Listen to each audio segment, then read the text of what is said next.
The town drew a third blank in succession at Kenilworth Road on Saturday afternoon when we lost 1-0 at home to Millwall in what can only be described as a pretty dire game of football. Alongside me to look back on it and assess where we go from here, it's the Lutonian journalist James Cunliffe. Jimbo, when you think we're in a bad enough position, we just keep on digging. It's looking bad, isn't it? It is, yeah. It's going to be hard to dress this one up as anything that it isn't, but we will have a look at everything that's going on right after this intro. I believe our supporters are the best supporters in the country. I love this town. I love this town. I love this town. You know what I love about this town is actually you. Everyone in it has got this massive soul. We're Luton people, and that's what we care about.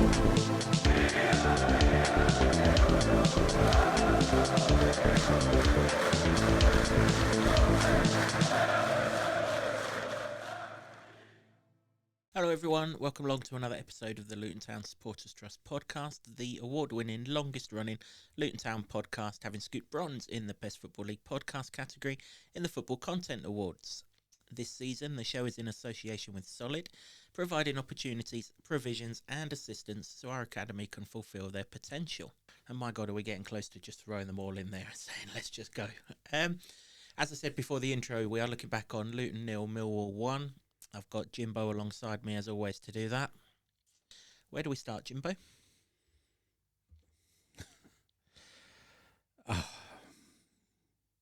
Should have words to come on here and describe that at the moment, but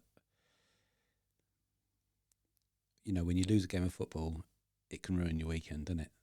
But even more so when it's early on the weekend, and you've got the whole of Saturday as well. I mean, that one turbo boosted the weekend ruiner. I just think we're in dire trouble now. There's no other way to dress it up, really. Nothing's going right. They didn't look like they were going to win that game. You know, and we had home form to fall back on, and now we don't. And the games are running out, and I'm concerned, like I'd never been before. I mean, I thought the Oxford game that we could go down here, and I said that. But that one confirmed it. That Millwall game confirmed it. And then the reaction of everybody at the final whistle, I think they're feeling the same sort of thing. And it's worrying. It is, yep. We'll come on to the overall picture shortly. It won't take us long to go through the game, but we will quickly go through it. 4 changes. We've referenced regularly on this podcast since Matt come in that the front three are going to get rotated or changed an awful lot. All 3 of them from the Oxford game went. 3 more came in. And the other change, I mean, it was such an obvious one, wasn't it? Mads Anderson coming in for Tom Holmes. We flagged it up in the preview. There was just absolutely no way those defensive calamities were going to be allowed to happen again. They nearly did. We'll come on to that in that second half chance in a moment. Mads Anderson then in alongside Mark McGuinness at centre-half, and the front 3 for this one, rather than being Zach Nelson, Isaiah Jones and Elijah Adebayo, was Alfie Doughty, Jacob Brown and Carlton Morris. Good to have Doughty back from the start. Again, you referenced it in the pre-match that we needed it, and we did. We couldn't get him involved in the game anywhere near as much as we did in that 20 minutes at Oxford, but that's down to a few things. Millwall being one of them. The one thing you say about Millwall, they're not a great watch, but they know how to defend. If you stick their defence in our team, would be top of the league or close to it, because you get nothing out of Tanganga. I referenced him before the game. He is an absolute Rolls Royce of a defender. He reminds me every bit of Cameron Carter-Vickers in that 6 months that we had him. It's kind of short and stocky in stature. I think he's a bit more mobile than Cameron. Yeah, a bit more mobile, but still short and stocky in stature. But my word, he knows exactly how to defend, and he knew exactly how to deal with Carlton Morris. Giants. And, you know, when you're trying to get a goal towards the end and it's just being hoofed up to them, they gobbled it up. Absolutely gobbled it up. And manna from heaven for those boys, and played right into their hands and did so really pretty much all game. Not that they really had a tough time having to defend much, having to defend a bombard. We predicted a Millwall bombardment into the box. I mean, that didn't even really materialise, did it? It was a really, really dire game of football for half an hour. Nothing to write home about. And then one of their fellas got Scanlon, wasn't it? Got injured. Connolly comes on, looked very lively for them, and gets a penalty. And before that, nothing. I mean, the sum total of absolutely nothing. It was the ball was in the air forever. It was nobody could get a foot on it. There was no decent passing. It was terrible game for which you kind of would expect from two teams that didn't look like they could win a football game. And Millwall hadn't won for 6 under the new boss, and obviously Luton, we know the struggles here. So it looked like that. But given those circumstances, and you need points, you have to show a bit more than Luton did against a team like that. However hard they battle, which they did, they second balls, winning all the aerial duels, very tough team. But we knew that about Millwall. They always are. There was just nothing to really get anyone excited, and that was shown by, I could hear people's individual conversations in front of me, because there was no noise. There was nothing to sing about, nothing to get excited about.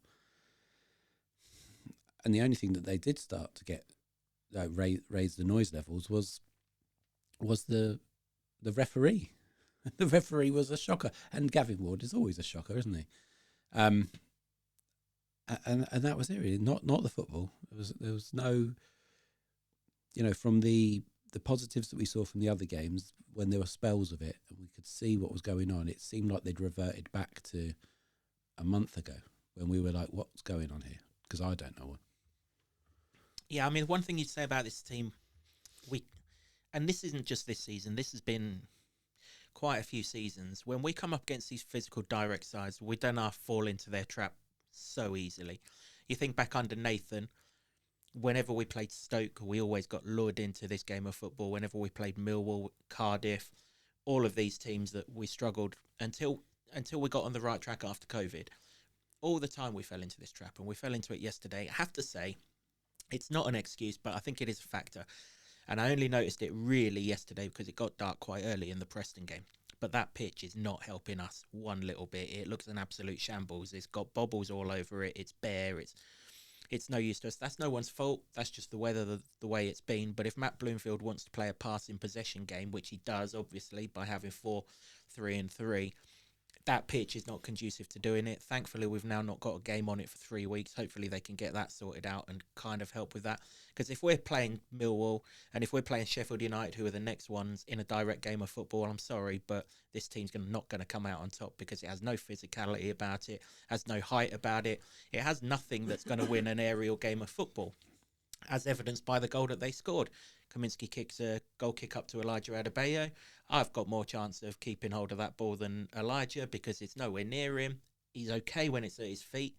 Anywhere above his waist, he can't keep hold of he doesn't protect the ball well enough. And 15 seconds later, it's in our goal. But yeah, the first half was wretched. It's absolutely wretched. I don't know if everyone got the kickoff time wrong or what it was, but it was bloody awful. And it's going nowhere, isn't it? I mean, even the penalty, 2 of our players stopped because they think the ball's going out for a goal kick in the corner, and then before you know it, it's been recycled to Aaron Connolly, formerly of this parish, who did absolutely bog all when he was here on loan in League One. And I don't know if Marv touches him or if he doesn't touch him. I've seen a few camera angles on the replay. I'm yet to see one which definitively says he takes it. It's nailed on that. But the reaction of Marv suggests that nailed on something's amiss. He was very lively, Connolly. I think that if Scanlon had stayed on, then it would have continued being a nothing game. But he gave them something extra, gave them a little zip. I mean, we're talking from a low bar. I mean, it wasn't a classic after that he came on, but he gave them an extra couple of % of threat. And there was a penalty all day long, and you're fearing the worst at that point. And the fact that Kaminsky comes out and saves it, which is the first penalty save since Sluga against Millwall 4 years ago, which is remarkable. You're thinking, well, hold on here, hold on. Maybe Lady Luck knows where Luton is. I mean, it didn't turn out like that in the end, but for a small smidgen of a second, I was thinking that. Yeah, thankfully his penalty was every bit in keeping with the rest of the game at that point. Crap.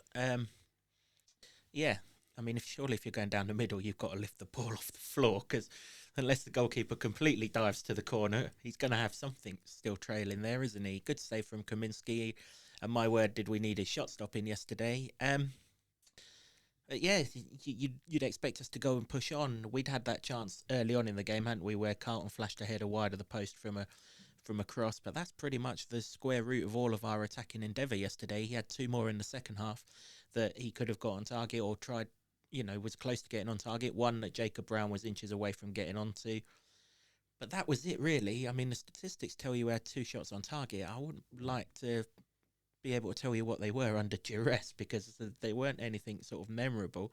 The only sort of memorable save of the game was the Kaminsky tip over from Ivanovic shortly after they'd scored. I mean, if ever a goal doesn't belong in a game of football, it was that one yesterday, wasn't it? Because, as I referenced a minute ago, Kaminsky's goal kick wasn't protected at all by Elijah. The header from Tanganga was forward. We were dillying and dallying and waiting for Ivanovic to bring the ball down, but he didn't bother, did he? As it was coming down, he decided to lift it over Kaminsky or wide of Kaminsky. Couldn't really tell from the side of the goal that I was. It didn't go in the top corner. It went in the bottom corner, so I'm assuming it was wide of Kaminsky, but it was a good strike. I mean, it was a very good strike. And really, they didn't create any clear-cut chances, which is it's just so frustrating. It's Bristol City all over again, and it was a shocking game of football. No chances created. You're thinking the defence has done okay here, and then one sort of lofted crossfield ball over to Ivanovic, and he comes in. For me, he comes inside too easy. Mads flaps a heel at it, and then he's got loads of space because it's up in the air anyway. And I don't know about you, but when you're in the playground playing football, they were the best ones, weren't they? The ball dips up a little bit and you're thinking, right, I've just got to put my foot through this and get it on target. That's going in. And I could see it the whole way through. For the whole journey, you knew it was going in. It went in slow motion, horrifically enough for me. But I don't know about you. Every goal in that goal has gone in slow motion recently. And at that point, you're just thinking, well, because we've made no inroads into their defence whatsoever, not threatened them really, apart from those crosses you mentioned. 29 minutes of normal time left to play. I tweeted at the time, you fear that is the winning goal, because we saw it against Oxford. Similar time, their winning goal. When you're expecting the kitchen sink to be thrown at both teams, I mean, Luton haven't even found the kitchen, the room, let alone being able to unpack the sink from the cabinet and throw it at anybody. They don't know where the kitchen was. It just never happened. No, and this is a problem. I've referenced this a couple of times, particularly in home games, particularly in review podcasts that we've done, of the optics suggesting that we're not in touch with the reality, i.e., we're in a relegation battle. Now, everyone must know we're in a relegation battle now. The league table points it out as clear as crystal that, even the person who least wants to accept that we're in a relegation battle has to be aware of that fact. There was no urgency at all in that game of football yesterday. Every time we had a throw-in, we waited for Millwall to get back into their defensive shape before we launched a throw-in down the line for the geezer who was allowed to get back into his defensive shape to just get above Morris or manhandle him and get the ball into one of their 2 central midfielders who were always so close to those 2 centre-backs that they could have shook hands with them at every single point in the afternoon. Saville and, was it Denore, something along those lines? Denore. Shaking hands with the centre-backs, and that's exactly how they were always going to be. And we just couldn't get the ball out to our wide players. When we did, it broke down far too easily. There were 2 or 3 times that we played balls for wide players to try and get past their fullback. Never even landed a blow on their fullback. That's how you shield balls out of play, by the way. You use some strength. I mean, you mentioned it a minute ago. The qualities that Millwall showed in terms of the sort of energy, the winning second balls, the desire. That's what I would expect a team that's threatened with relegation to offer. Now, I watched Sheffield United against Hull on Friday night, and Hull had all of those. every single time Sheffield United went into the striker, cannon, as it was, Hull defenders were all over him. They were strong. They didn't shirk out of a tackle. Every single time there was a second ball in the middle of the park. Okay, there was a Yorkshire Derby element to it. I accept that. But they were thundering into tackles. They weren't bothered about, what might happen in the outcome of it. That ball is going to be my ball and we're going to go on the attack. And lo and behold, they won 3-0. I see Luton's midfield. What's happened? What was one of the things that have changed for Hull? Players, yeah. They've signed new players. Absolutely. But I saw some of our players yesterday. I could have blew on them and they'd have fallen over. So that is not a relegation team. It's weak.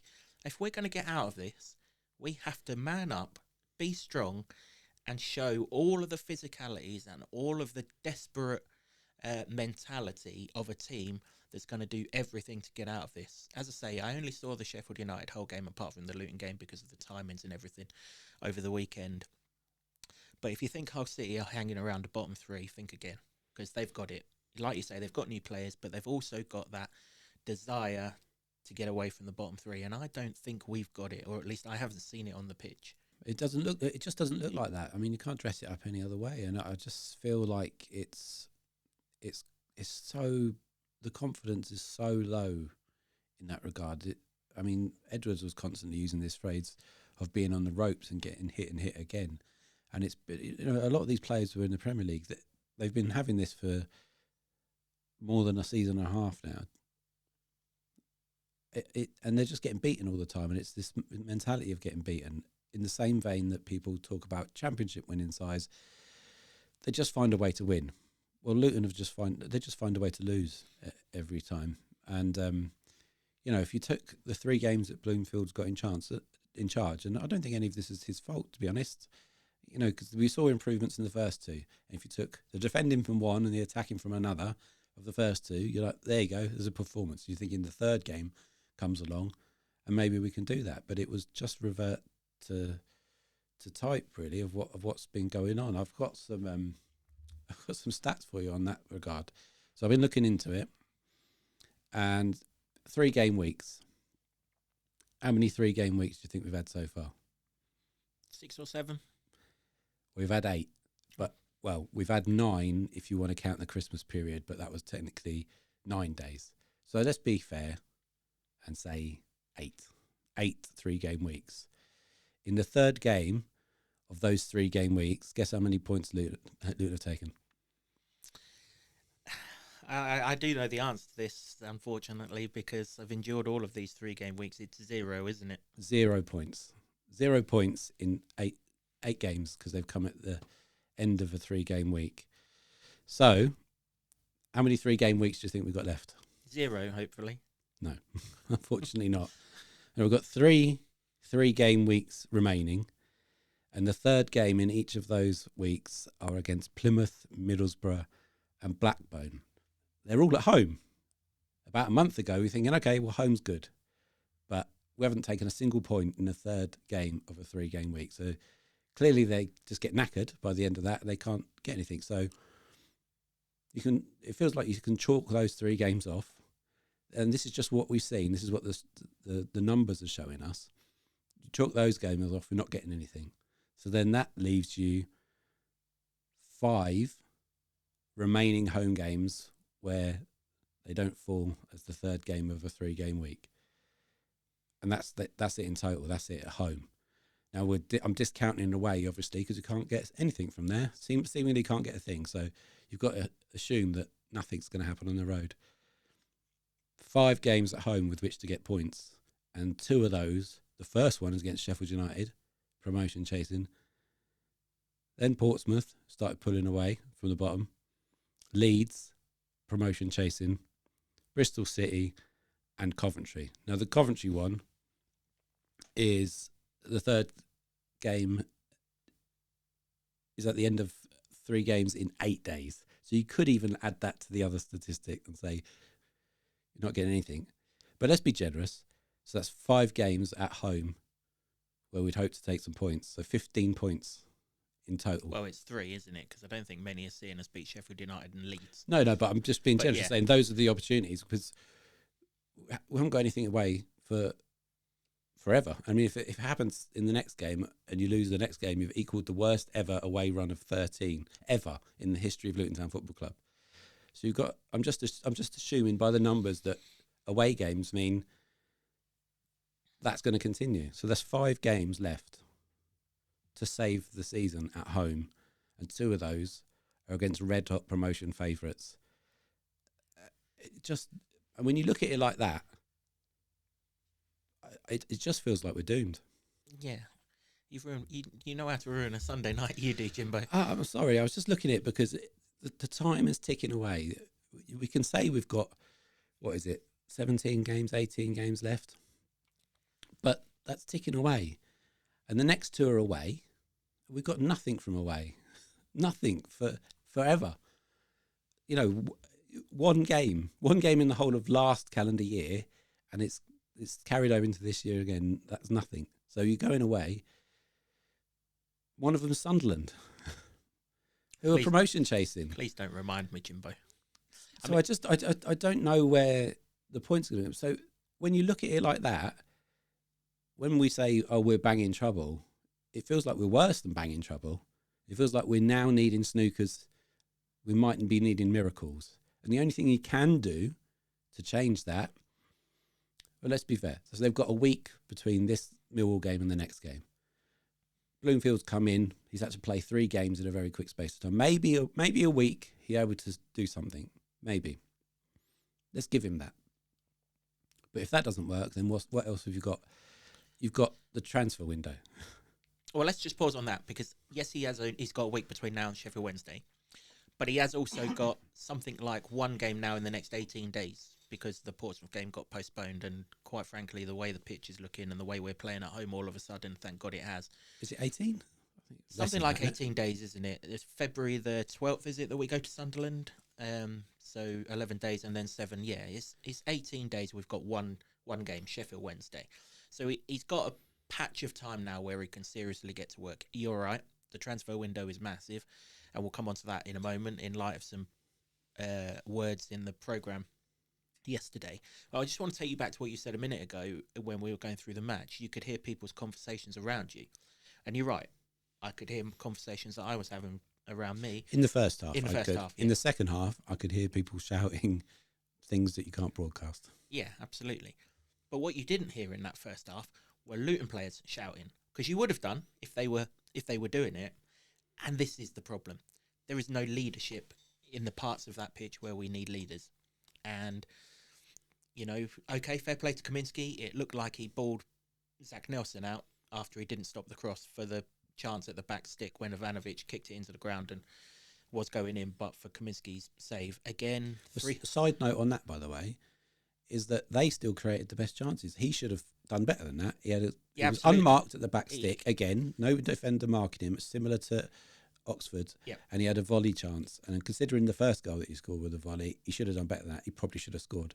So they've had a penalty, a goal, another one that should have been a goal, all better than Luton's. Yeah. And they were still rubbish. Absolutely. But they were better than Luton. They were indeed. Yeah, you're right. Three of our defenders go to the one man who was never the man who was getting the ball in a month of Sundays. So, you know, there's no way they're crossing the ball to Aaron Connolly. It just isn't. He can't even be much taller than this table, can he? Yeah, they're not crossing to Aaron Connolly. They're crossing to the taller of the 2 geezers. And lo and behold, you know, it just needs some sort of communication. If it was there, those of us in the Kenilworth end would have heard it. Because there was no noise. There wasn't even a buzz. There wasn't even a din in that. There's no communication. And here is part of the problem. Whatever we do... By the way, Millwall fans weren't making any noise either. And usually they make a hell of a din. Yeah, but that speaks to how terrible a game of football it was. Absolutely. Because even they weren't singing. No, that's it. Yeah, you know, the occasional no one likes us. Well, you might not care. We don't care either. So pipe down. Yeah, you're right. Whatever we do now, in this transfer window... we have to get a nasty bastard in. Excuse my French, but we do. We are too nice. I look at that back 4 yesterday. Amari Bell, love the guy to bits. Really good guy, softly spoken bloke. Mads Anderson, lovely guy, softly spoken bloke. But he was the captain of Barnsley who signed with those leadership qualities, wasn't he? So, supposedly, but But he's not. He's been out for so long. Yeah, He's he's not his even whole established himself. His here, has he? entire Hatters career has been blighted by injury. You can only imagine what that's done. I think even Rob Edwards once said he was like really distraught by it, and you can imagine he's barely played games. I think he's played 11 games of football in 2 seasons. From being a mainstay of the Barnsley team and that happening to him, you could well imagine he's not sort of, chest out at the moment. Yeah, of course, absolutely. Never met Mark McGuinness. Hashioka I've met, again, softly spoken, still learning the lingo and everything else. And right in front of them, Marvellous Nakamba, absolute diamond of a bloke, but again, a softly spoken bloke. There is no leader in that back five. A leader of a John Terry or a Tony Adams type. Forget their ability, I'm just talking of their captaincy qualities. Obviously, we've got Tom, who's, if we're waiting for Tom to come back, well, we'll be relegated by the time that happens. Even Ted Mengi might have the warrior defensive about him, but he's 21, 22. You can't rely on him to be captaincy material. Ditto McGuinness, who's 23. Lots of people are telling me he'll be captain of the football club in time, and he might well be, but not at the age of 23. And even either side of Marvellous yesterday, you've got Krause, again, English is his second language, and you've got Clark, who's a really good guy, but again, fairly softly spoken. There is not a voice in the heart of that team. Of course, Carlton is, but he's right down the other end of the pitch. How's he meant to do need someone. I've never been a favourite of I'm not strikers being captains. But he's the only one in this team who can be it, because the rest of them are all softly spoken, good guys. We need a not very good guy who can do some bellowing at the back of that defence to organise it and get it into life. And if people don't like him between the hours of 3 and 5 o'clock on a Saturday afternoon, if people don't like him, tough, because he's the kind of person who's going to get us out of this mess. Because softly spoken and nicey and all this culture nonsense that we keep on hearing ain't cutting it. That's what's got us into this mess. It's not what's going to get us out of this mess. So I don't know who this person is. It's not my pay grade. I'm not on the payroll or anything like that. But we have to identify, and it won't show up in data, because I'm pretty sure there isn't a data analysis that's got how loud is your voice. It's all technical attributes. Yeah. But we need to go out and find out whoever this person is, this seniority defender of let's just say, as an example, and I'm not saying for 1 minute that we'll get him, but I'm just talking as a sort of character figure, Connor Cody. Loud, strong, can do his own job, but can make those around him do his job. We need to find who that person is, and we need to find him bloody quick. Don't wait till Monday of the transfer window ending. He has to be in this week when we go to Sheffield Wednesday, because it's failing around us, and it's failing because of a lack. Yes, confidence is low. I get all of that, but it's lacking because no one has got that senior authority on the pitch at the heart of our team to stop these mistakes from happening. Even yesterday, we were just lucky that the geezers shanked his shot into the ground. If he'd controlled it like he had all the time in the world to do and lashed it into the top corner, we couldn't have had any complaints, because the whole of our right side of our defence has gone this way for Aaron Connolly. You don't need 3 of you on Aaron Connolly. He ain't that good. Mm. But it's now not just a defensive issue. Months ago we were saying we can score goals, we can't keep them out, but now we can't score goals. There's 3 games at home, no goals. Yeah, at home. I think that's the pitch. But that's the problem now, isn't it? So away not getting anything, but scoring goals, but not getting anything, and haven't for a long time. Home was the saviour, and now not getting close. Yeah, didn't really get close against Preston. No. Didn't get close against Millwall, despite the 3 headers, And he's got a great Leek Morris, but it can't all be relied on. That being the only route, and we thought that it wouldn't be the only route. I do think the pitch was a lot to do with that, though. Hashi played a back pass to Kaminsky in the second half, and he only rolled it, and it was like the footballer turned into an egg the way it was bouncing to him. He had to actually touch it and then clear it. I do look. It's no excuse, but the one thing seems to bother the other teams, though, doesn't it? Well, it does, though, doesn't it? Because they didn't play on it. They just kicked it long as well. Preston didn't play on it. That's their game, isn't it? We know that. Preston didn't play on it. They just kicked it long. Norwich didn't look particularly great on it either. They just had one shot that went in. The rest of their attacking players were null and void. I do think it's a problem. In fact, I haven't seen a team really be particularly good on that pitch since Swansea came down, and that was the time with the wind and the rain and the storms and everything, which might have cut it all up. Again, it's not an excuse. Good footballers should be able to play on anything, but when you compare it to Oxford's pitch on Tuesday night, that looked a bowling green compared to what we're playing on, and so therefore it's no surprise to me that we were able to play through the thirds, and QPR for that matter, play through the thirds and play in the style of football that we wanted to, whereas at home we can't, because I don't think the pitch is conducive to that. Hopefully, with 3 weeks without a game on it, we can get that sorted. I noticed that they've moved the under-21 games to St Albans, so presumably they've noticed that as something that needs rectifying, and let's hope it gets rectified, because if we're going to play a possession-based style, which it seems to be the way that we're recruiting and wanting to play in this new formation, then we need a pitch that we can play it on. And if we don't have that, and we're going to have to play a direct style, well, Sheffield United are going to be licking their lips, because that's exactly what they want us to play. Yeah, well, anything that can change the dial, because, like I say, when you're getting some luck but still losing, or you're scoring first and still losing, you come back, you still lose. You play a team that hasn't won in 6, you lose to them. There's not a hell of a lot to grab hold of there, really. So no, there isn't. If you're going to say to me that the pitch might be something, then yeah. Well, fine, I did reference on. it, didn't I, before Oxford? Are we better suited away from home at the moment?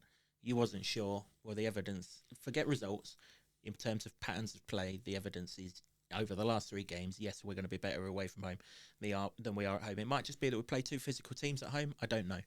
It's something to watch, but like I've just said, the next one's particularly physical at home as well. New signings are the only way through this. New signings are the only way we're going to get some confidence into this team. Isaiah Jones has come in and he looks a confident young man. Maybe it wasn't the best move to rest him yesterday. We were crying out for a little bit of pace in behind, but I understand he's not played a lot of football, is he? Yeah, so I understand that's that. Probably it. But yeah, yes, he's a breath of fresh air. Probably still not up to the player that we know we'll get eventually, but he's playing in a very unconfident side. Yep. Although I have to say, first half on Tuesday, it didn't look particularly unconfident to me. It looked like a confident side, but maybe those 2 goals did drag it out of him. Transfer window. It's open. We're recording this on Sunday night. You'll listen to this on Monday morning. So it's open for another 8 days if you include today being the Monday. It closes 3rd of February. There's a lot of people that still think it closes on the Friday night. It doesn't. It closes on the Monday night at 11 p.m. The FA couldn't be bothered to open doors on the 1st of January, so they've given teams 2 extra days, presumably, for that reason. So we're in the middle of a transfer window. Boardroom notes yesterday. Again, this is pretty much the only communication line you get these days, so obviously everyone heads to it. And I'll just quote some of it. There's 3 pages. It's a lot of words. Doesn't really say a lot, I have to say. But since Matt's appointment, he and his staff have been busy aligning on targets with the recruitment team, and without wishing to divulge too much, we go into this weekend with sizable bids on the table for new players. Sizable bids on the table for new players to strengthen us going forward, not just this season, but beyond. Whether these bids progress to the point that we're able to welcome new players into the dressing room remains to be seen. However, as is and always has been the case, we will remain true to our core values, as taking a measured, considered approach to recruitment has always been at the forefront of our strategy. That's Gary Sweet in the programme notes for yesterday's game. Sizable bids. Not one line later, whether these bids progress to the point that we're able to welcome new players into the dressing room remains to be seen.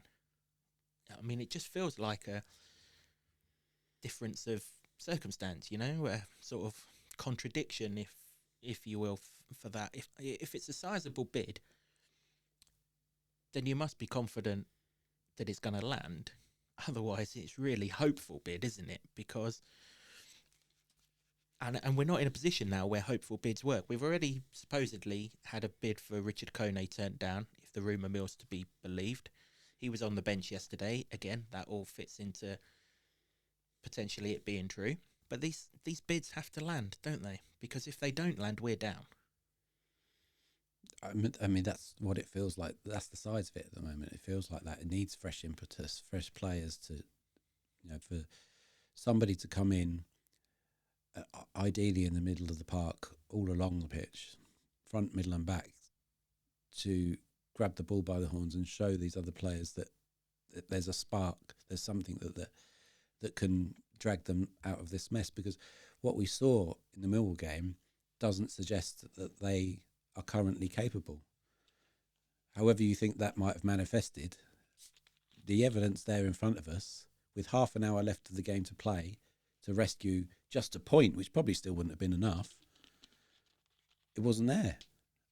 So yeah, what is one of the variables that you can add into the mix that might change it up? Of course, the transfer window, and we've got just over a week of it left, and it needs to happen. So, I spoke to Bloomfield before the game, and he said he's very confident and optimistic about the possibility of getting some in, some going out as well. So while that is good, sizable bids are good. Listen, I don't want to come across and saying I'm veering like I'm one side or the other. I'm just sort of giving you sort of the idea of the context of it. While he's saying, effectively, we don't know if they'll come off, and that's true because bids don't just get approved, and there's lots of stuff going in there, but it just feels like they have to now somehow, and that's just not how transfer works, is it? But it feels like you have to pull this off somehow with, I don't know how many, 3 at least, probably. At least in those key positions. And the 2 that we've heard so far, the rumours of a Kone, twice have asked about Bloomfield, and I respect his answer that he doesn't want to talk about any of his players at his ex-club, and that's out of respect, and that's fine. You can only ask. I have to ask the question, yeah. And even though you can't make him give you the answer that you want him to give you. But he didn't say no and didn't rule it out, so you can make up your own mind, whatever. And the other one was a guy from he scored in the Europa League. St. Gallen, is it? Yeah, St. Gallen. In Switzerland. They're strikers, which is great because they need to score goals. But it's not the area of haven't heard about defenders, and haven't heard about making midfielders, because what we saw in that last half an hour against Millwall is there is no creativity. There was no creativity. It was just lump the ball up and see what you can get, which in itself was a silly tactic, because the 2 massive giants at the back of Millwall's defence, they loved that. They absolutely loved it. So that's where we are, really, isn't it? And that is what I was hearing at the final whistle from people around me. If just to sum it all up in a nutshell, that's what they were shouting. That's what they were angry about. That there's been no signings and there's no one in yet. I'm trying to surmise it here in a family friendly way, because obviously the emotions ran high, and there were a lot of angry people in the main stand around me, and you can understand it. I mean, asked Bloomfield afterwards. He said they're entitled to their reaction, and they are. They are entitled, because they're not seeing anything from the team in front of them. So how can you change it? Further words in these program notes. That's not to say we haven't evolved over the last decade. We have always been financially prudent and always will. But our rise has enabled us to express a greater degree of ambition with our recruitment as our financial resources have grown. There'll be people who criticise that paragraph as not true. I'm not sure about that. Luton have broke their transfer record that we know of 3 times in the last 18 months. So whatever the whys and wherefores are, and of course one of those signings isn't just not here anymore, has moved from the club that we sold him to another club in that time, which suggests that one was maybe a failed signing, Ryan Giles. Well, he's gone back to Middlesbrough, hasn't he? Got back to On Middlesbrough, loan, yeah. So he's off to he's at a second club. And we've got to play Middlesbrough in one of those games. Yeah, that'd be fun. But we broke it prior to that for Tahith Chong, so we think. And although it hasn't actually been confirmed, we think we've broken it for Mark McGuinness. So they are spending money. That paragraph is actually true. Back in the day, they also broke it for Sluga as well, didn't they? Yep, they did. So that paragraph is actually true. Now, whether they've spent the money that people expect them to spend in light of a club that's been in the Premier League is a different story. However, to balance that out, they are paying for a new stadium. And you might not like me saying, a lot of people might not like me saying this. There'll be plenty of people that appreciate that is the case, that we are paying for a new stadium. That new stadium guarantees our football club for the next 100 years. Spending money in this transfer window might only guarantee it for the next 1 year. Look at the teams that are doing it all around us this season, and indeed last season, and it didn't work. Burnley spent circa 100 million quid, were worse than us. I don't even know how much Ipswich are on, but still in the relegation zone. Spending doesn't necessarily equate to it. However, but we're past. Yes, I understand you, and we've talked about this, but there'll be people screaming now at their screens. I think they don't care now. They don't care about that, which is it's hard to sort of marry the two because. But there is a middle ground, though, isn't there? And this is maybe what annoys people. A lot of the people that you heard in the main stand yesterday. The middle ground being you're allowed 5 loans in the Championship. This isn't the Premier League where you're only allowed 2 loans. You're allowed 5 loans in the Championship. A lot of these programme notes talk about the future, and I'm glad it does, because 2020's blueprint has always been about the future, and that's something that I'll always support, because we always have to have an eye on the future. The clubs who only have an eye on the now are the clubs who end up going down and down and down and down and down and down. You could argue we haven't had enough on the now, and that is an absolute relevant argument to make. Well, this is what I'm here. This is what I'm here. I was hearing yesterday, so I'm only reporting what people were saying and what I was hearing. That they feel like the now has been forgotten, and that is absolutely fair enough. I don't think so. In the summer, again, they spent what we believe to be a club record fee, or will be a club record fee, on Mark McGuinness, for example. Okay, there were certain transfers in the summer that you immediately looked at and it kind of made you bang your head against a brick wall. Shandon Baptiste being the obvious one. Is Shandon Baptiste a bad footballer? No one has ever said that, even though I've been accused of saying that. But he's a footballer who is not going to be on the pitch long enough in a 46-game season to have any use, certainly in the situation that we're in right now. That would be one. Liam Walsh, obviously, when they signed him, they didn't realise that he was going to miss a quarter of the season because he was suspended and hellfire. Thankfully, the referee was so shit yesterday, otherwise he could have been looking at 5 more games with that tackle that was on the sideline. As soon as he went in, I thought, oh my God, he's done it again. Thankfully, only a yellow card came out. I don't think it was as bad as the others. Okay, well, that's fine. I've not seen it. You don't see it in the highlights packages, but he was getting frustrated more and more and more, and I put 2 and 2 together. If I got that wrong, then that's fine. But either way, he's still on a tightrope of being suspended again because he's still got that in him, that loose tackle. That doesn't help either. But I think what's really peeing everyone off, to keep it clean right now, is we are January the 26th today, and all we've brought into the side, and I'm not for 1 minute suggesting they're not trying. I don't think they're all sitting in their offices having a good old laugh and not trying to bring players in. I don't think that's the case at all. I would never suggest it is. I'm sure they're trying their absolute hardest within the budgets that they've got. But the fact of the matter is, we're in a relegation battle. We are right smack bang in this middle of a run that I've been talking about for many a podcast of 12 games where we've only had one team in the top 6. And they weren't in the top 6 when it started. That's Blackburn Rovers. I think they're back in it now, but they're in and out like the hokey cokey. So we've kind of wasted those. There's only one left, Sheffield Wednesday. Then it takes a real turn for the worse. We're the 26th of January, so this transfer window's been open 25 days. And all we've brought into the club for the first team, because Christ Makosso made his first appearance, he is on the planet, made his first appearance for the under-21s on Friday, which suggests he's nowhere near the first team immediately. I'm told that he will be training with the first team. But, yeah, he played the under-21s, so. But he's not going to come in and be ready, is he? No, of course. Is Isaiah Jones. Now, in a relegation battle, and we've been in a relegation battle since the start of the month, even though we haven't been in quite the dire situation that we're in right now, 25 days later. When we entered this calendar year, we were still only 2 or 3 points above the relegation zone. We were in a relegation battle then. Only Isaiah Jones has come into the club that's going to help the first team in the here and now. That's what's probably annoying a lot of people, combined with every other team around us is signing players. You watch Hull on TV the other night, Pretty much every one of their signings contributed to that 3-0 win. Matt Crooks scored the first one. I wouldn't expect us to go and spend £3 million or whatever it was that they spent on Matt Crooks from the MLS, particularly if it looks like we're targeting the European scene rather than the American scene. That's fine.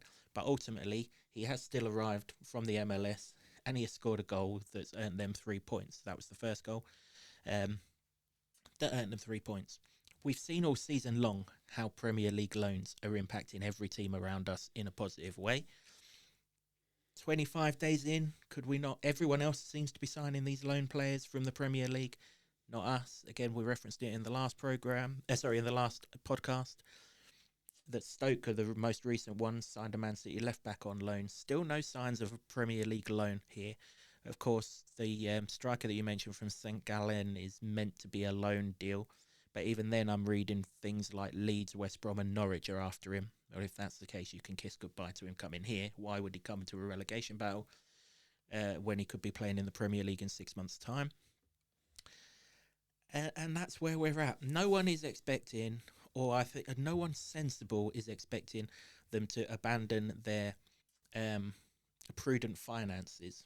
I don't think anyone is expecting that whatsoever. But I think some people are. Of a sensible nature, I don't think anyone is expecting that. I think everyone expects them to remain financially prudent. However, the position that we've got ourselves in the league table means that there's a tax on Luton Town transfers. There is. And unfortunately, in the short term, just the short term, i.e. this transfer window, whilst we get ourselves out of this hole that we're in, unfortunately that tax has got to be paid if we want to get the signings that we need to get out of this trouble. Now, in the summer, we may well be able to go back to the way we do things, keep the financially prudent, try not to pay off the agents, etc., etc., etc., etc., that has got us so far. But right now, clubs are going to charge us tax because we're second from bottom in the table on our transfers. And unfortunately, the position we've got ourselves into, if we want to go by what all of this stuff says, we are going to have to pay that. Otherwise, we're not going to get the player. And if we have to abandon that financial prudency for 1 month, not to the point where we risk anything down the line, but if we're talking a few £100,000 here or there, unfortunately, if we want the player, we're going to have to get it. The line about these sizable bids, whether they progress to the point that we're able to welcome, unfortunately, if the difference is that tax, we're going to have to pay the tax. Otherwise, we're going to be going to League One, and then your finances are a heck of a lot more strained than what they are with a bit of tax in January. Yeah, I agree with you if it's a money issue, but it might be that the player doesn't want to come. I mean, they're at the bottom of the league. You know, if you're thinking, let's take Kone for an example. He's got a chance of being a championship player next season with Wickham. He's got currently more chance of that happening if he stayed at Wickham than if he does at Luton. Based on the stats that we've just shown you there, I saw somebody put something out on Twitter from Opta. I haven't checked this, but Opta, if it's the real Opta and not a made-up graph, there's a 61% chance that Luton get relegated by current standings, which doesn't make for great reading. So would you want to? That's the other point, isn't it? Can they get them over the line because of the situation? They're looking at a team that hasn't won away forever and isn't currently looking like they're going to get themselves out of the mess. Do they take that chance? Well, the tax isn't just on a transfer fee, though, is it? The tax is on a wage. Players you give them enough money, they'll come. But that money may well go up for that reason that you've just mentioned. But ultimately, the tax only increases from here on in, because every single day that the transfer window gets closer to closing, everyone else knows how desperate we get, and all of a sudden the charges go up, don't they? The tariffs for these things suddenly go up because we're the desperate one. Normally, we're the ones doing business in a calm, assured manner, and I'm sure that's how they're trying to do it. But at some point, we're going to have to get desperate, because this squad of players aren't going to keep Luton in the Championship. They're just not. You've just pointed out all of the evidence of it. The closer we get to the 3rd of February, and the more desperate we get, the more we're going to have to see these taxes rise and rise and rise, which might mean that 4 transfers can only become 2 transfers, for example. Is 2 transfers enough? I don't know. I severely doubt it from what I've seen. But, you know, like you say, they're only forwards right now. That's probably only our 3rd position of need, I would suggest. In my eyes, it is anyway. Well, it was a couple of weeks ago. I still think it is. We've just scored 2 at Norwich. At Oxford. Strikers didn't. No, they didn't. But we've still scored 2 as a team. But until we get back to a stage where 1 goal is getting us something from a game of football, don't really matter who's at the other end of the pitch, because you're not going to score them goals. Whether you could stick Lionel Messi up there, but if he still needs to score 4 goals in a game to get something positive out of it, he ain't going to do it all the time. We got out of this league by keeping clean sheets and scoring 1 goal in a game, and if it won the game, happy days. If it didn't, it got us a 1-1 draw. That's where we need to get back to. We need to plug that hole next to Mark McGuinness. As a matter of urgency, we do. Well, yeah, no, I agree, but you know, the phrase you used there, we've got to get back to. We need to get back to that yesterday. Of course, we needed to get back to it on the 1st of January. It can't carry on like saying, "Oh, we're going to get better, we'll improve." It has all the variables and all the ways to change this form and the results almost have to change overnight now. It's that on a knife edge, and that I think is where the frustrations yesterday came from, because we've had 26 overnights and done nothing with it. A seemingly and not just 26 overnights, but a run of fixtures. QPR, forget the away form and everything else like that. QPR, perfectly winnable game in terms of position in the league table. Forget Notts Forest. Preston at home, whatever the situation, perfectly winnable game in the table. I've even ignored Norwich here. I shouldn't have done, probably. Norwich prior to that. Oxford, again, forget the away form, position in the table. If you can't beat a team 5 places above you in the table, you really have got problems. We have got problems. And Millwall. 5 games there that were all particularly winnable that we've wasted by not sorting this out sooner. Do I think they've tried? Absolutely, I do. But whatever is holding it back, I think we're at the stage where we have to bite that particular bullet and not let it hold us back, if at all possible, because we can't go into the Sheffield Wednesday game and waste that as well. Because, as you pointed out, we've got 17 games left now. 10 of those are against the top 10 in the division as we sit here right now. 11 of them are against teams in the top half of the table. The only team we're wiped out in terms of the top half of the table are QPR, who somehow smuggled 2-1 wins against us. 11 of the 17 games are against teams in the top half of the table. 10 of them are the top 10 in the table.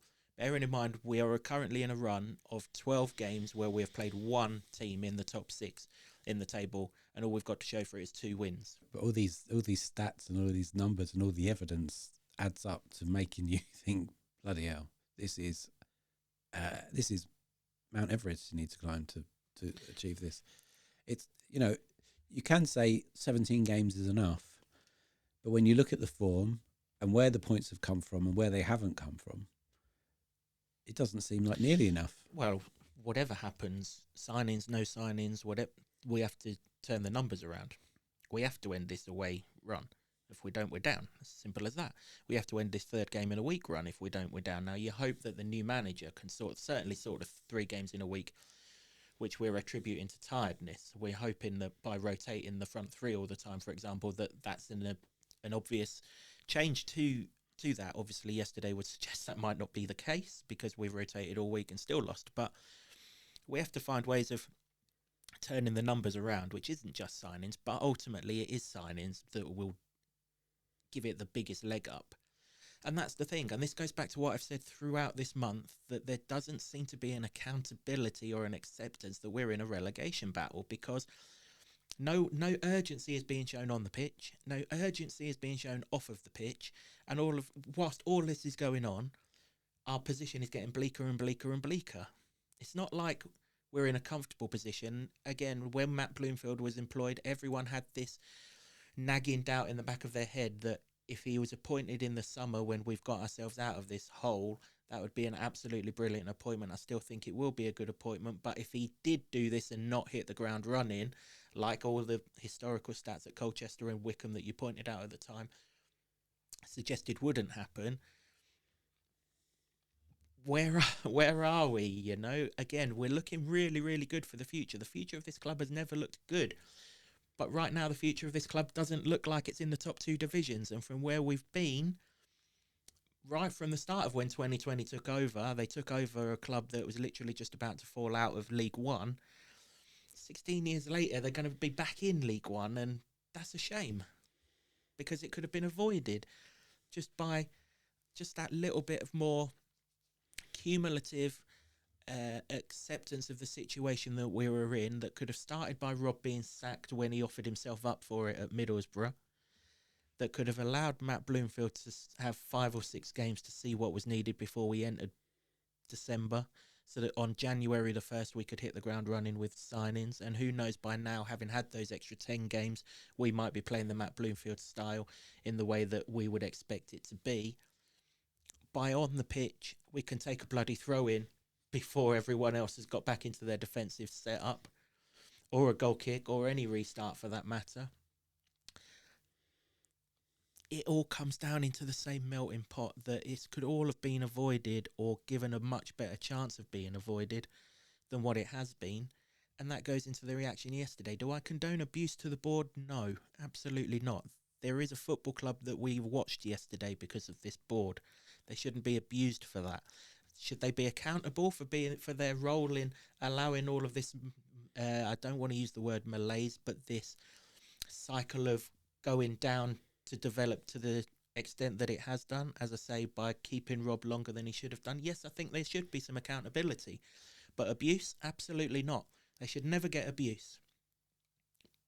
But unfortunately, by bunkering down with communication, which I've mentioned right throughout this whole process, they've closed all forums for supporters to offer up constructive criticisms, and where it is there, it's seemingly not taken any notice of. And if you do that enough, and all you do is offer yourself up when you're standing there at a football ground when you've lost a game of football that was perfectly winnable going into it, that is the, in today's society, default reaction. And I don't condone it, I really don't. And I wish that there were lots more communication channels for people to express their differences and come to a common ground. We all want the same thing. We all, us, the board of directors, you and I, we all want Luton Town to win a game of football on a Saturday, Tuesday, Wednesday, Thursday, Friday, whichever day of the week it is. But people are feeling that they're not being taken seriously, and they're paying a lot of money to watch this. And how many times have we referenced in the last 6 weeks alone of the lack of entertainment? It wasn't even sold out yesterday.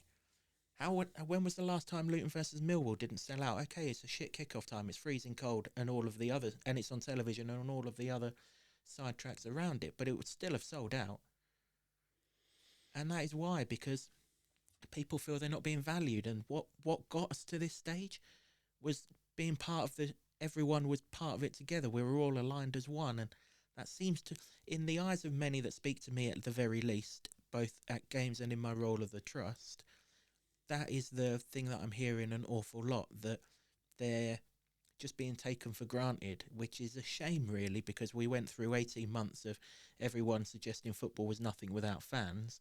Now we're back in grounds and things, and that's how they feel. Again, I can't ever allow or justify abuse to this board, because you and I would be watching rugby, doing a podcast on rugby if it weren't for them. But ultimately, at the same time, they can't think that they're not accountable for what's gone on in the last 2-3 months in particular. I know a lot of people attribute it right back to last January, but I think it's the last 2 or 3 months really that they could have done a lot better. Yeah, I mean, I've heard all of those reasons. I've read all of those reasons. It's plain to see that that's what people are pointing out. It was really uncomfortable in the main stand where it was yesterday, because I don't like to see that either. And you know, I've referenced it till I'm blue in the face about the unity that that got us to the Premier League and even carried us through the Premier League. And now that seems to be going. Well, only it doesn't seem to be going. It's there. It's a volatile situation. Anytime a result doesn't go the right way, then it's going to come up like that.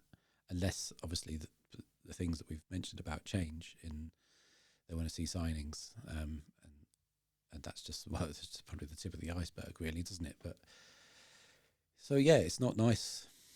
It's not nice to hear, and I would echo your sentiments. I don't think anybody should be abused. I mean, I know there'll be people that will say, and to a degree they're correct, that there's a big rebuild job to be done in the summer, even if you stay in the Championship. But you go down, and it's even bigger, because 2 relegations, you can't underestimate the impact that has on the psyche of the club. Almost, it will have a massive impact in the same way that 2 back-to-back promotions, fired us to where we never thought we could be. It should have taken longer. Really, we were thought it was going to take longer. If we went back to when we started that season in League One, the podcast then, we were thinking, we'll take mid-table, no problem. We went and bloody won the thing, and the bounce that all gives you eventually took you to the Premier League. Yes, there was a rocky first season in the Championship, but eventually got you there. And that was the goal. Well, I mean, the goal of 2020 when they set out, they wanted to get back to the Championship, didn't they? Did that a year earlier. Then they got to the Premier League, exceeded that. Obviously, the long-term goal is Power Court, but what's the goal on the pitch? And that's what people want to know, really, isn't it? Because they can, without hearing it, and again, the last time we heard from Gary was we're going to be aggressive in the transfer market. You're right, you acknowledged if we can. But that was 2 weeks ago, give or take a day. Now, I did a piece with Matt Bloomfield, because I asked him subsequently, how's that going and what's it look like? And he explained about the domino effect of the January transfer window, that it could be that all the signings happen at the end of the month because one player's got to leave from somewhere, of and course, it has a but domino that was effect always down the the chain. case. Yeah. That's always been the case in January for as long as you and I have been interested in January transfer windows. But that's the first time we've heard the term aggressive. And since then it's gone back to radio silent again. Just reassure everyone that what you're doing is fine and that your plans to be aggressive in the transfer window, and I said it in the last podcast, it can only be judged at the end of the transfer window, even though the term suggests that it was going to happen sooner rather than later. Just the sheer word of aggressive would suggest sooner rather than later. Just reassure everyone, not in this thing. James gets it as a complimentary thing. I still buy it now and again. But not many people buy these things anymore. Not in there. On a YouTube channel. Come and sit in between us two. However it is that you do it. Use your LTFC Plus minus the paywall or whatever it is. But just reassure everyone that what you set out 2 weeks ago to be aggressive and everything else is still in-house. It's still under control. Appreciate that we'd love to have done it sooner, but that's not necessarily possible. Explain how it's working and put everyone's mind slightly at ease. And then maybe things like yesterday don't happen. They might still do because there are idiots around in all football support bases. But the levels of it, I think, would be tamer. Don't just hide in this thing. No one reads it no more. It's a collector's item and that's it. In fact, if Simon Oxley hadn't posted the paragraph of this, I dare say no one would even have noticed that term existed. Yeah, I think all walks of life communication is the key, and it's ever more so now because of the amount of channels there are out there for people to get information. And if they don't get it, they fill the gaps, they fill the voids, and they fill it with from what we see generally in the world, nonsense and fear and concern and anger. And But you know more than anyone that communication is digital now. It's not in this. It's not paperized now. Everyone gets their information in a digital world. And we haven't put this in a digital world. yeah, I mean, they put it online sometimes, don't they? But no, It's still not on there now. I take your point on that. I think I think everybody would appreciate a word here or there about what's going on. Doesn't have to be a half hour, blah, blah, blah, blah, blah. Before you saw Matt Bloomfield, there was a 5-minute interview with Gary on that they put. I think they put it on Twitter as well as LTFC Plus, and everyone reacted to it. Oh, it's really good to hear from Gary. Why can't we do more of these things? 5 minutes, all it took. I mean, even if you've got to take a camera to his office, it's only across the road from the training ground. I'm sure he can spare 5 minutes at the end of a day because no one wants the flag. Just a reassurance. That's all we want. We just want reassurance that we understand the concerns and they're fans. And I don't believe for 1 minute that they don't understand the concerns. I don't think for 1 minute that they're happy with what they're watching on the pitch. Well, clearly they're not. Otherwise they wouldn't have sacked Rob, would they? So they're clearly unhappy. But obviously we live in a world where, like you say, A's got to go to B before B can go to C, and then C can go to D. But just reassure everyone that, yes, we'd rather it done yesterday, but sometimes, as with in-house sales or whatever else, sometimes you got to wait, and patience is a virtue and all this, that and the other. But by saying nothing, people are fearing that nothing is happening. And if nothing happens, this football club's only a championship football club for another 3.5 months. Yeah, I mean, that's certainly what I saw from a number of individuals and heard from a number of individuals yesterday after the final whistle. As you know, lots of other things mixed in there. There was one person who wanted his power court to be shoved somewhere uncomfortable, and you know, that's the worrying thing, isn't it? Because I don't want to sidetrack, but the messaging about power court should be really positive, but people are seeing that as a distraction that isn't manifesting in the here and now. Because they're not hearing about anything else. I can understand that. I mean, your unity that you mentioned, communication was regular in all sorts of channels, whether it was club or national media and things like that. It was regular.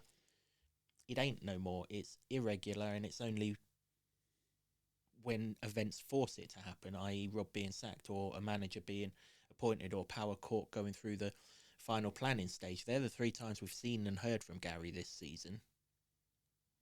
And the season started 5 months ago. That's what's driving it away, because other than words in this thing, and who knows if he writes them himself anyway, you know, because Tony says an awful lot, but he doesn't write much of it. I write it on his behalf. That's just the way that the world works. That's why you have communication people. Giving away the trade secrets there, mate. But, well, he's happy with it because I make him look good, don't I? You know? But that's the thing, isn't it? You know? And I've mentioned this ever since the Middlesbrough game, when we heard absolutely diddly pop for 2 weeks of a transfer window about what was happening. That has been the issue. And it's still 3 months on, near enough. 2 months on, whatever it is. That's still the same issue. There's still no reassuring communication that's coming out. And that's all they need to do. Just reassure people, like they did when we were going in the other direction. Reassure people that everything's fine. You know? No, that's what people are saying, and that you can understand. Communicate. You can understand it. Communicate with people. They might not agree to it, but at least it's out there, and people can understand what's going on, even if they don't like it. Right now, they can't even understand what's going on, can they? Because nothing's happening. You just get, as I say, you just get sound bites. Do I believe that Luton are going to sign players in the next 9 days? Absolutely, 100%. I believe Luton are going to sign players. But that's just me. Not everyone does believe that. because they've looked at the summer transfer window and they've got it in their heads that we didn't spend, and they looked at January in particular, where people still think that if we'd signed in January we'd have stayed in the Premier League or given ourselves a better chance of staying in the Premier League, and we've done that to death. Ipswich are showing that's not the case. Yeah, but they're looking at those windows and they're thinking, well, maybe we're not going to do this, and cautious comments like, we hope those bids are good enough. Well, we're 8 days away from the end of the transfer window. What if they're not now? Is there time for a contingency? We don't know. It wasn't mentioned in there. Don't worry, we've got contingencies in place. It's just a simple line. It is one of the last remaining hopes. Otherwise, you know, we both spoke to each other after that game, and you know, emotions run high, and we thought at that point we're doomed. Not a lot has dissipated that feeling at the moment, but when you think about it rationally, there are some things that can happen, and that's one of them. And it needs to, doesn't it? Yeah, absolutely. No correct scores. No one went Millwall 1, Luton 0. But I've got the leaderboard updated, and we'll put the leaders on here right now. And well, hopefully we can all get some winning correct scores for the Sheffield Wednesday game. You got the score, thankfully. Got the wrong way around, didn't I? You did. Yeah. I just thought that if you took half of each performance of the first two games of Matt Bloomfield and smushed them together, that we might get something against they're a terrible Millwall side. But you know, if there's Millwall fans watching this, they'll go, we beat you, so what are you? Well, clearly the league table doesn't lie. Nope. There's an awful lot of dross in this division, and we're contributing to it right now, unfortunately. Thanks for all of your comments and everything. Lots of people came up and saw me yesterday. I was at the game a little bit earlier yesterday. Lots of people came and gave their concerns and things, and hopefully I've voiced them on your behalf on this podcast. I'm sure people have, well, you've heard it around you, you've referenced it in this podcast. Just before we go, though, huge well done to Mark Crowther, who... I bumped into him and I got there early as well. Yeah, I bumped into him as well. Said hello to him. Set off at 4:30 in the morning. He was still standing up, which was mad to me. It's mad to me. He did say if he sat down, his legs would seize up probably. I only walked from the car park, but because the beach path weren't open, it was twice as long as it normally was, and I was staggering towards the end of it, so I don't know how Mark managed that, but well done, mate. And 7 to go, 1 down, 7 to go, and we'll support you throughout all of that, as we always do. Do keep your comments coming in. Do please keep on subscribing. Obviously now that Plymouth game's been rearranged for the 19th of February, we've got 2 more 3-game weeks on the horizon in the not too distant future, so podcasts are going to keep coming thick and fast at you, and James and I will do our best to react to everything that happens over the next week or so ahead of that Sheffield Wednesday game as well. So whenever any of our content drops, if you subscribed, you'll get notified when it happens. We're comfortably above 2,000 YouTube subscribers now. If you haven't, and if you comment regularly and you haven't subscribed, there you go. Just do that. It helps us out. Absolutely. Yep. Do get your comments in with what you'd like us to talk about. We'll do a bit of a deep dive after this Sheffield Wednesday game. We'll look at the transfer window, where we're at and everything else. So let us know any topics that you want us to discuss. I've had a couple of people already mention Joe Taylor. Let's not go down that route. I noticed that he got taken off yesterday for not pulling his weight, so we don't need to go down that route. But there are a couple of other things that you guys have already got in contact with us to discuss, which we will do, and we'll do that podcast, as I say, after the Sheffield Wednesday game. So if there's anything you want us to divulge a bit deeper into, let us know and we'll do our best to do that. Thanks. Can I do a shout out? Of course you can. It's not football, by the way, but you know, we haven't got a football match for another week, and I'm trying as much as you can to try and put it out of your mind a little bit. But this week, you know, everybody who knows me and probably watches this knows I'm into my music stuff and do some stuff with a music collective that promotes in the town. So this week is Independent Venue Week, and the Castle in Luton has music gigs every night of the week, quite cheap, to really help support that venue as a destination for music and culture and stuff like that. So if you're at Loose End this weekend, check. Well, you can check the Lutonian. There's a piece on there about it. Get down there, support them. Probably about, I think it's £5 or £6 or something like that for a ticket. Some really great acts going on, and it'll really help boost not only the venue but artists and the town, really, because it's quite a prestigious national event. So it's good to have Luton on the map on that one. So if you can, try and go down there. I'll be there on Wednesday if you want to come and say hello. Or go the other days if you want to avoid him. Monday to Saturday, that is, isn't it? It is. There is. Yeah, there's loads going on. It's a really good lineup. So go and check it out if you like your live music, or if you like the town and you just want to enjoy a couple of nights out that aren't worrying about transfer windows and defeats, because there's still plenty of that to happen. Well, hopefully not. But yeah, indeed. So, yep. Take a look at Jimbo's website. It's got all the details for that. Thanks to you, to the Barber Club and the Lower Level in Luton for hosting our studio, to Sean Grant and the Wolfgang for our intro music, and to Ed Smith Creative for all the designs that you see on set. We'll be back in midweek to have a look out. Well, I think we don't even need to ask whether it's must-win at Sheffield Wednesday. We're very much in the must-win category now. Game at Hillsborough on Saturday afternoon. But until then, from Jimbo and myself, let's see those signings, please, Town. I believe our supporters are the best supporters in the country. I love this town. I love this town. I love this town. You know what I love about this town is actually you. Everyone in it has got this massive soul. We're Luton people, and that's what